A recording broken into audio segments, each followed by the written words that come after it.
Why is Russia doing this? I feel like I'm missing something. Because they want territory. Like, this is the other part of it. This is the other part of it that, like, I have talked about before, but I mean, people keep refusing to recognize. Two reasons, okay? There's two different reasons. One, it's easy. It's like easy money. Not easy money, but it's easy buckets. Like, look at me. I fucking took over. I'm restoring the fucking glory of the Russian Empire. We're like restoring back to a time when we were fucking great. Like, remember how great that was, okay? It's nationalistic mythos. That's one. Two, it's free real estate. Some of those territories have like industry in them. And three, it's to secure as much positioning as possible against a potential another fucking area, another entry point for land invasion into Russia. It's to put a fucking buffer zone in between, put as much territory between a potential entry point into your country and Moscow, okay? So that's part of the reason why they're doing it. No, all of that is wrong. Why is it? Because if you ask the Russian government, they'll say there are Russian people living there and Ukrainians want to do genocide on those Russian people. They want to fucking kill them. They want to change their language. They don't want them to live their lives and livelihoods in the way that they want to. And the Russian people that are living there are terrified of the Ukrainian nationalism. And that's precisely why they want to be a part of the Russian government. And they have been begging for the past 8 years to just fucking be a part of the Russian government. Okay. So that's it, right? Is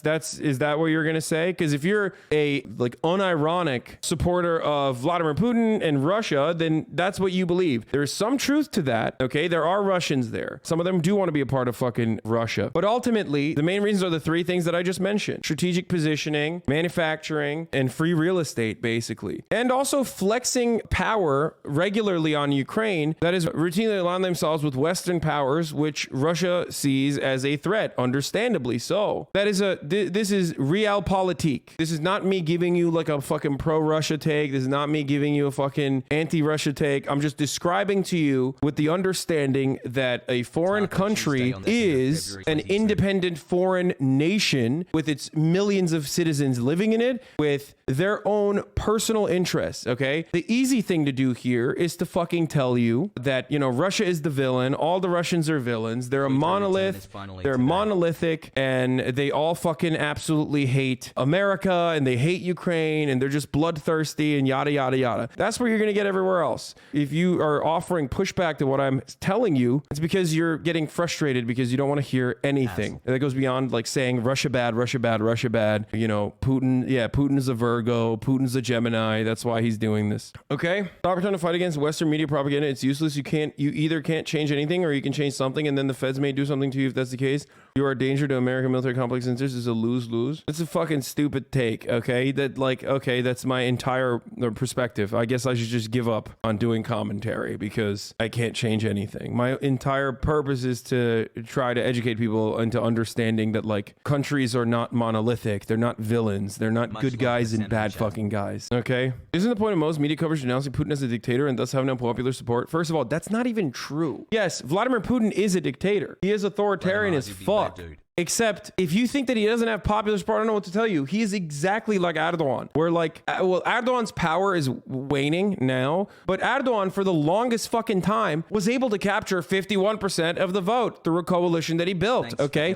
Originally just on his own, in his own party, and then through a coalition that he built with the ultranationalist MHP. People literally fucking refuse to comprehend that, like, Vladimir Putin is a incredibly popular figure, okay? Like, of course, he's very controversial, and there's still plenty of fucking people who despise him and hate him, obviously, but ultimately he's exactly like Erdogan. And I say this as someone who fucking despises Erdogan, okay? And both Vladimir Putin and Erdogan's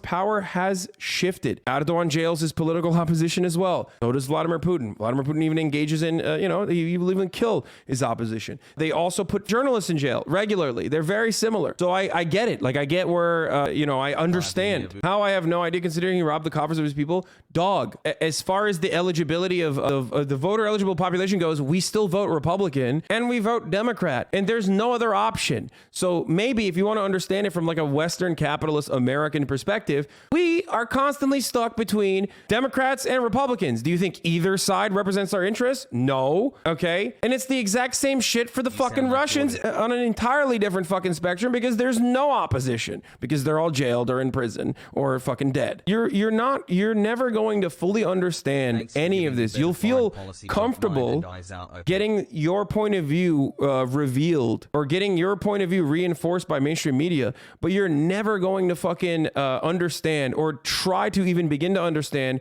what goes on in the world outside of these fucking borders if you have this weird American media based like good people, bad people, evil villains narrative. And if you were to even analyze this from like good people, bad people, or rather bad people and worse people, America is still worse. It's just the truth. Anyway. Hey, if you like this video, please subscribe and hit that bell so you don't miss out on any future videos.